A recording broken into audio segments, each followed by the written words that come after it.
Coach Steve, who do we have this week? Yeah, guys, welcome back. You guys are in for a treat today. Help us welcome CJ Beatty to the show. CJ is a motivational speaker, an author, a former professional baseball player, a music maker, and is known around the industry as the Baseball and Softball Motivator.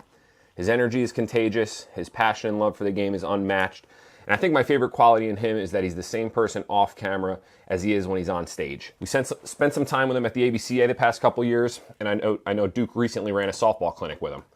We had the pleasure of seeing him speak on the main stage at the ABCA this year, and he had a room full of thousands of coaches glued to every word he said for nearly an hour. This is going to be one of those episodes where you guys are going to want to take some notes. CJ, thanks so much for joining us. I appreciate it, man. I am locked in. I'm ready to go. I'm right where I need to be, because I'm zoned in. You feel me? I'm zoned in. Well, I'm locked in to ask the first question. So you've been on the pro field. You've been in the cage. You've been on social.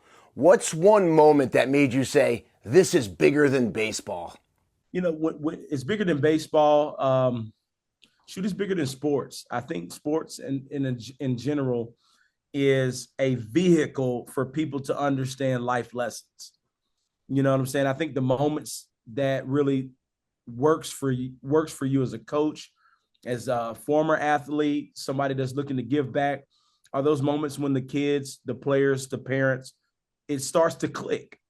That's when you see that it's bigger than the sport. That's when you see it's bigger than the trophies. When you see somebody start to communicate better. When you see players like straight up see them go from zero to hero for their teams. And that light bulb moment comes on and you're like, yo, you made that backhand play because at the beginning of the season, you were scared of it. That parent that didn't know how to communicate with their kids, but after having a couple sessions one-on-one with you, you're seeing them communicate better. That coach that started out as a volunteer, right? But after coming to, a zoned event or anything that you guys are doing up there around the country, now they have more confidence than ever to get out there and coach more and insert themselves. That's when you figure out that it's bigger than the sport, bigger than baseball. Nice. I love that. Our audience is exactly what you just said. It's moms and dads, it's volunteer coaches, people looking to take on the title of coach. Did you have any influential coaches at a young age that helped propel you, not only just in baseball, but professionally? You know what I did? I would say some of my most influential people, seriously, my most influential coaches to ever coach me started off in Little League. People think that you got to have some big resume to be an influential person or somebody that is game-changing for a player. I say no. Because by the time you get to a place like your varsity, by the time you get to a college, definitely by pro if you're blessed to get to that high, you're your best coach. The places where you're needed the most is in the developmental stages. You learn how to lose, you learn how to win, you learn how to show up early and leave late. The times where your brains are real sponges is in Little League, rec ball, at the beginning. And I think that as I look back at my top three coaches I talk about on stage, two of my top three coaches are Little League coaches, rec ball coaches, because they pulled me to the side when I was jacking around and said, hey, you can't do that. They pulled me to the side when I had my head down as the best player because I didn't get a hit, and I want to go sit at the other end of the dugout by myself and not talk to nobody. They pulled me to the side to say that's not how it's done. And then when you look back, hindsight's 20/20, but you look back over your career, you're like, you know what? I'm saying the same thing this Little League coach taught me. Where did you get that from? Little League, that coach? So I think that plays a major role in it. That's going to lead me right into the next question of what's one thing coaches are getting wrong today? What's something that coaches just aren't doing right and when they're working with some of the younger players? Because I know you talk about it a lot on your social media. I like when all of a sudden I see the big speaker and you're like, everybody needs to listen up. Because I would say the first thing comes to mind, they're just not communicating right. They're not communicating right. What worked for one player, they try to force on others.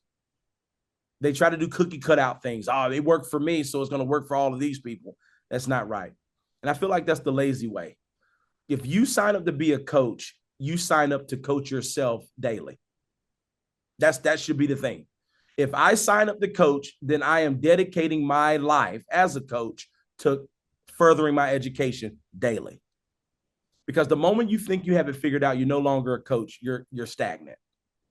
You know what I'm saying? So I think that was one of the biggest things that people miss as coach is because, oh man, I coached this team to a high level in high school and we won a championship, so I'm gonna coach everybody else the same way. That's a true disservice to the players.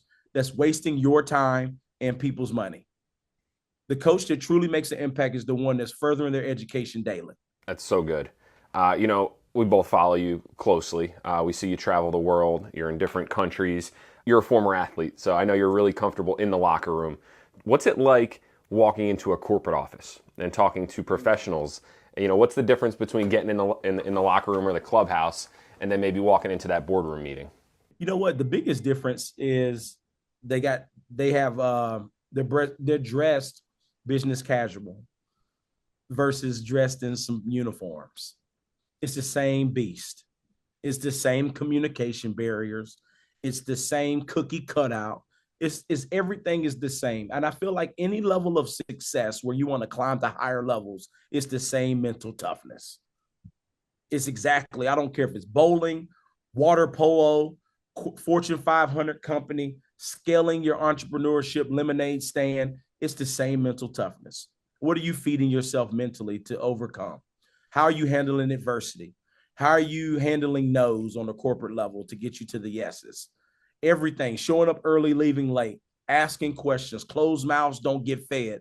All of that stuff is relatable on the field and off the field, in a boardroom, out of the boardroom. You know what I'm saying? So that's one of the things that drives me to speaking corporately, because I come in there with the same analogies. The same, hey, man, if you don't like it, play better. Every level you get, the lights get better. The umpires they're still bad, but they get better.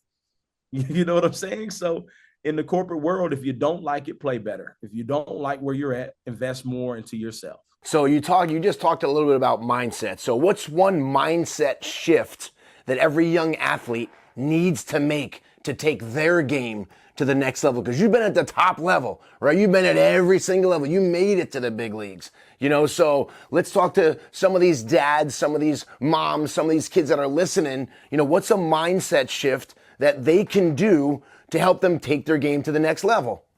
You got to become selfless. Man, I'm telling you right now, selfless.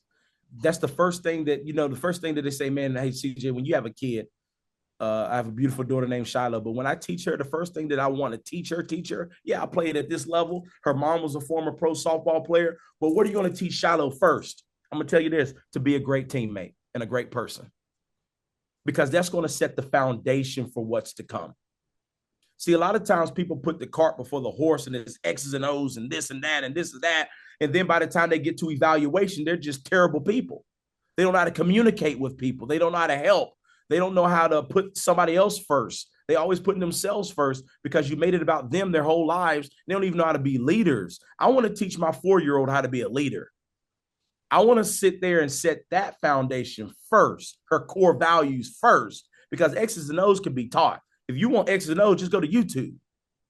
But teaching true core values of how to pick up your teammates, how to yes, ma'am, no, sir, how to hustle. Those are the things that I want to teach her first, being a great person and a great teammate, because that's the foundation that you need to set to build to build in the right direction. I mean, that's so spot on with the message that we try to send too, because it's different than when we grew up. I played American Legion ball. I know you did too. Like multi-sports, the only thing that mattered was winning games. And I think we're in a shift right now where it becomes so individualized. And the only thing that matters is, what's my exit velo? What's my launch angle at? What's my pull down? What's my state ranking? And that was one of my questions for later on, but it kind of ties into what you just said. We're in a world where it's become so individualized, but then you get back on campus and all that matters is winning games again. So I think we're missing the mark at that, sophomore, junior year of high school where kids aren't doing what you just said. Yeah, I mean, they're not. But I can tell you what, let me say this, and I'll make it very, very crystal clear. A person without true core values, no matter how talented they are, they will end up falling in the long run. And I stand by that. They will end up falling by the wayside in the long run, They can have an 8-year big league career, but they could have stayed longer if they had their values correct. Their money would not run out if they had their values correct. I think in the long run, you can get there, but you can't sustain yourself without the solid foundation of core values in the correct places. So yes, it's crazy because we do live in a world of microwavable lifestyle. We want things fast. We want exit velo to jump, and we want people to be on the map. But if you don't couple that with mental toughness in the right places, helping people out in a solid foundation, you can get there, but you won't stay there. You'll get that D1 scholarship, but go missing once you get to college. You'll get to college and become the guy and then get drafted and get lost in the mix. You see what I'm saying? So I feel that it's imperative. It's vital, parents, coaches, to make sure that, yeah, X's and O's. But if it's not surrounded, if you don't saturate them in mental toughness and being a good teammate, then it's all going to fall. There's higher chances that it's going to fall by the wayside in the long run. Love that. So your track, Row My Boat, widely recognized as the #1 softball walk-up song in the country, probably in the world.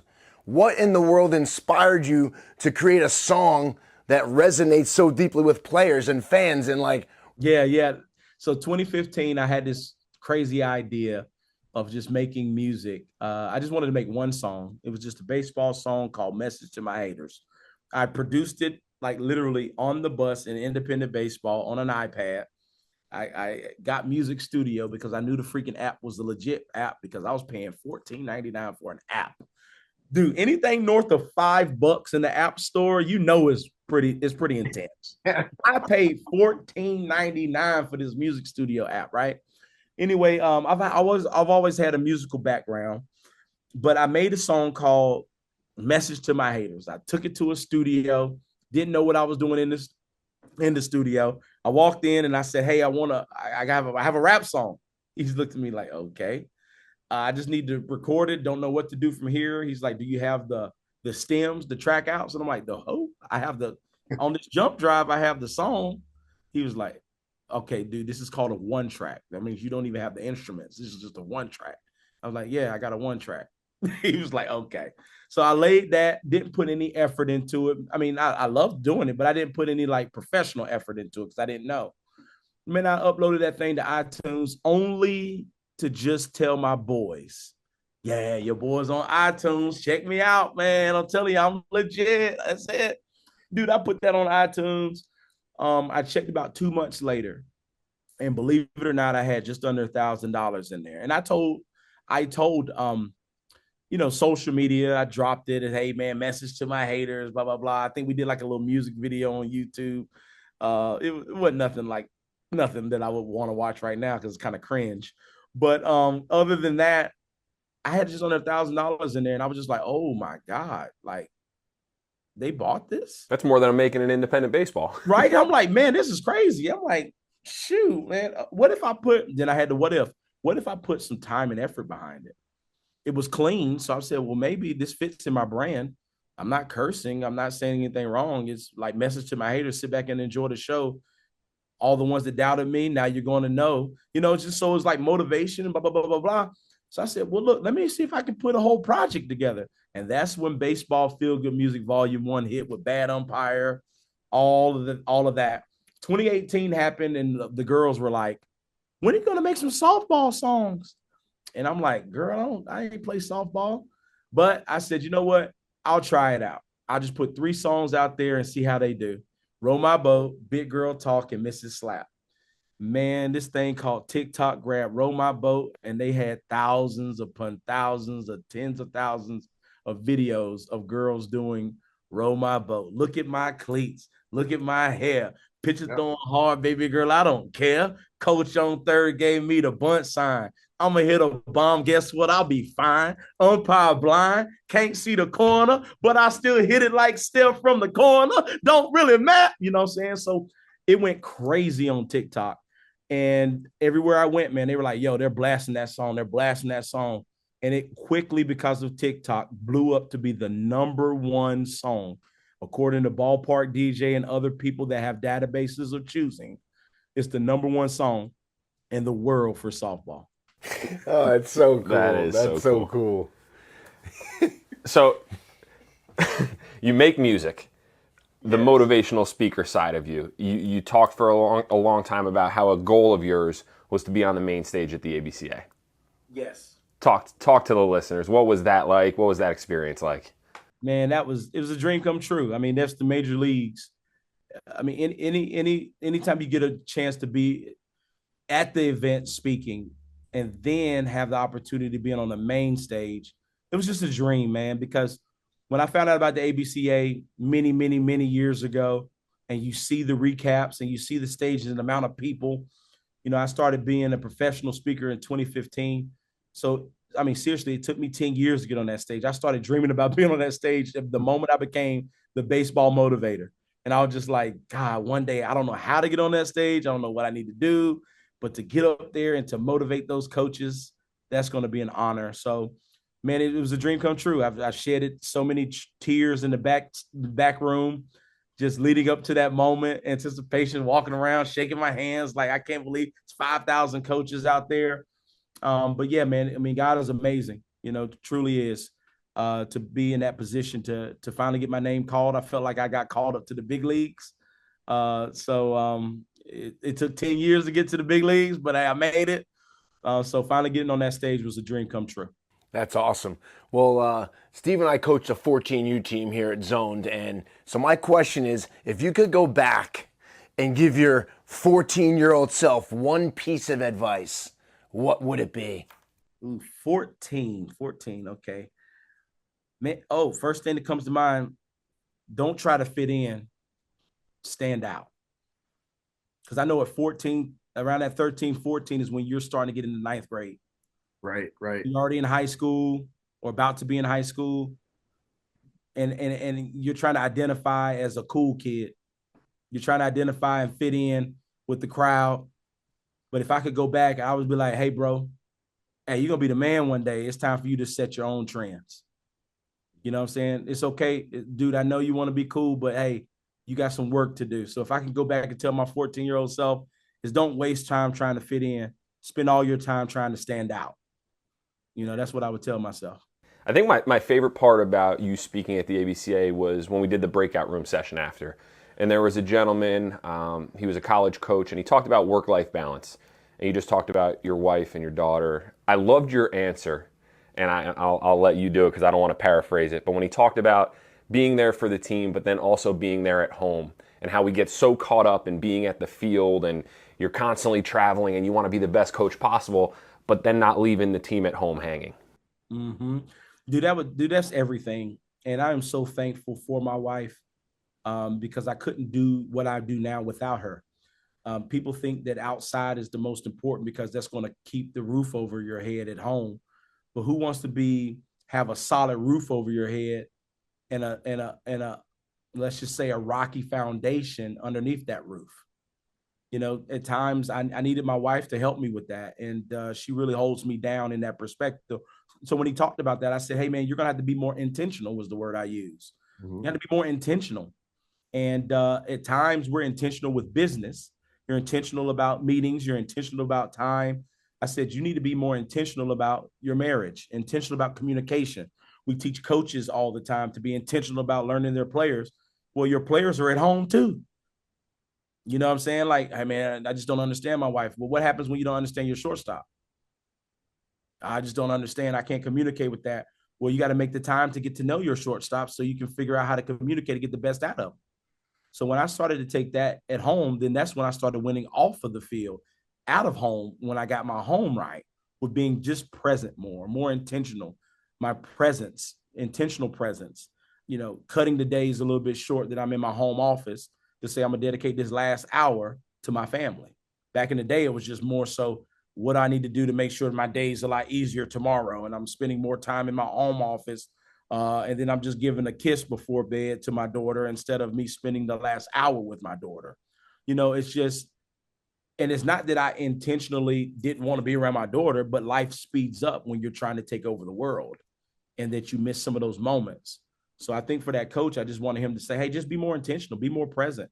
And then when you start to set alarms to be more intentional and present with your players at home, what happens is you do it long enough that you start to crave it and want to do it, that you want to do more, that you're setting that, you know what? I'm good, man. The rest of the night, I'm canceling all meetings because I just want to be at home and be present.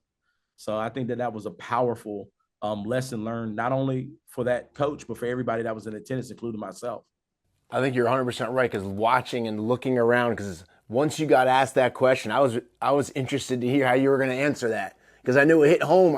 I knew it hit you hard when it got asked. It was almost like, man, because that was something that I think we all struggle with, and you can look around the room and see everybody like, I can't wait to hear what his answer is, because I need to know that answer, because I hope my wife understands that, well, I'm working so much because for the family, or I'm working with these guys because it's my team. And then the one woman stood up and she's like, I have to realize that what my husband's doing on the field, I have to, I know how important that is to him, and I have to try to be his coach. I appreciate that, man. And I mean, just to piggyback a little bit more onto that, some of the things just as an update from that I've done in my house is I've included my wife more.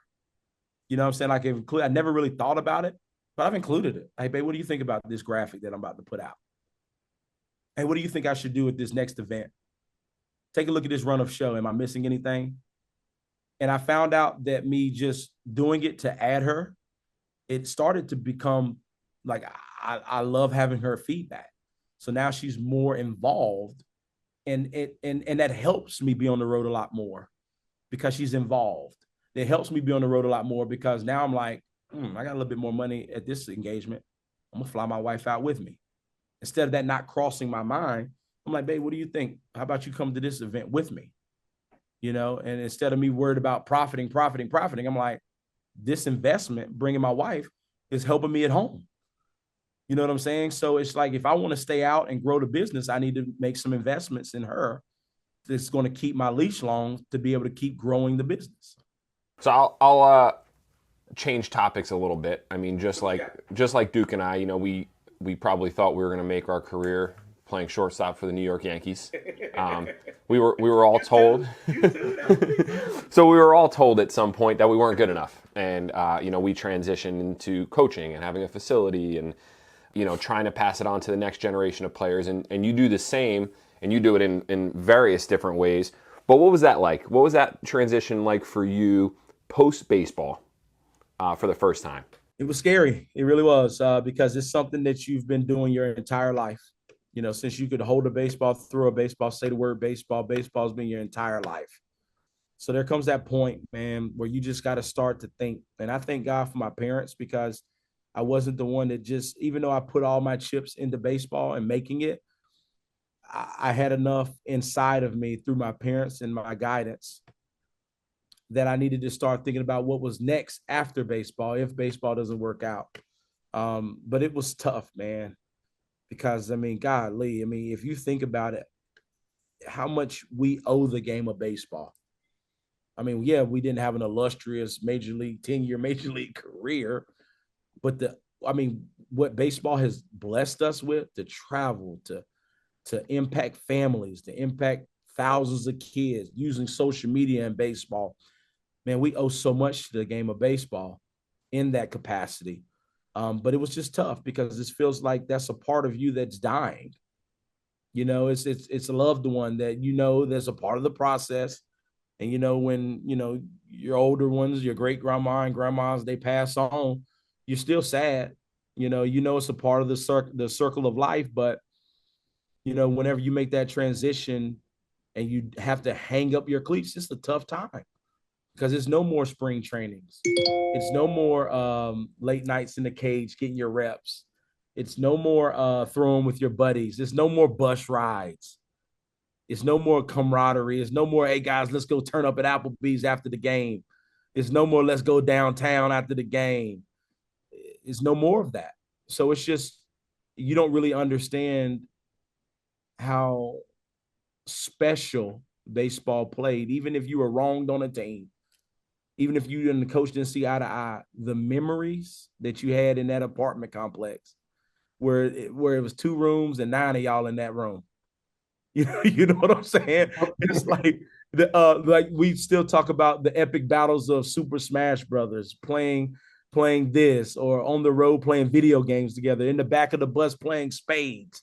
I mean, all of those things is what makes it tough to leave. But I know one thing is, like, when you find coaching, it keeps you in it, because where you find the love in it is because some of the things you missed on, you don't want nobody else to miss on those same things. So you get involved in coaching because you know how it made you feel when you finally made that play. You know how it made you feel when that coach selected you. You know how it made you feel when the team lifted you up when getting that base knock when you needed to put it in play, and you did. Like, that's what leads us to coaching, so we can help other people feel the same way. That's such a good perspective for coaches and parents. I think the coaches, and for any kids that might listen to this show, realize that you didn't say one word about winning a championship or what your average was or where you were batting. It was all the experience and the relationships. And we look back and say the same exact thing, man. I have no idea what my average was. And those are the pressures that these kids put on themselves. But, you know, my best friend to this day, he's like, man, what I would do to just take one more bus trip with you guys, or do one more 6 a.m. lift, or the stuff that we hated, right? The dreaded 18-hour bus trip, or the 6 a.m. weight room. But man, I'd go back and do it in a second. Yeah, for sure. And I'm glad you said that, because it is important to let parents know and coaches know, to hear it from people like us. Listen, to get to this office space that I'm in right now, and to move things into this office space, to make room for other things, I had to throw away so many of my trophies that didn't mean anything else to me. But we've lost relationships. Coaches have lost good relationships with players, chasing trophies that will one day be thrown away. You know what I'm saying? So it's to put that into perspective. It's like, don't trophy chase.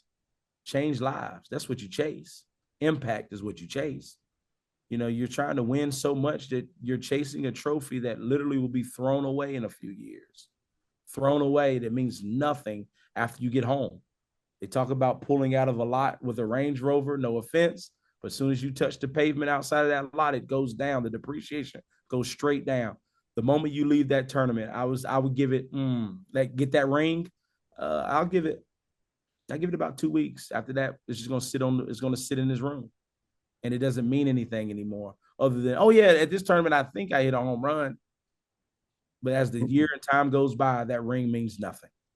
So let's just be very careful with what we chase, because what's most important is impact is the main thing that we should chase. The kids talk more about playing hide and seek in the hotel, running around than they talk about the, right? You go to Rifkin and all the kids are playing manhunt inside down the hallway, and they're like, when the parents are trying to sleep, you just keep hearing those doors, and the kids do. You're like, yo. So the last question is, so from pro ball to music to motivating the next generation, what's the legacy that CJ Beatty wants to leave behind? I would say that it's okay to be an underdog. It's okay. Matter of fact, I thrive with being an underdog. I look for moments to be an underdog. You know, it's always good for me, I thrive in going the less traveled route. Everybody always wants to fit in, but you want to stand out. I think the legacy is that whenever I leave, I pray that people understand the impact led CJ Beatty, how he made people feel. You know what I'm saying? Educating people to understand that they can do it. You know, that's the legacy that I want to leave. It's just that when they see CJ Beatty, they see somebody that no matter what was given to him, he made the most of it, but he took people with him. You know what I'm saying? And he ran towards lifting up others. Because when we can make that our focal point, that's when you know they'll be talking about you way after you're gone. Is how many lives have you impacted at a successful rate? Well, I think like Steve said, you know, talking about your social media, and when you watch you and you listen to you talk, like everything is as real can be. Whether you want to hear it or you don't want to hear it, you know that like what you're saying is heartfelt, It has meaning. It's educating whoever wants to listen. If you don't want to listen to it, then you're probably the guy that he's talking to.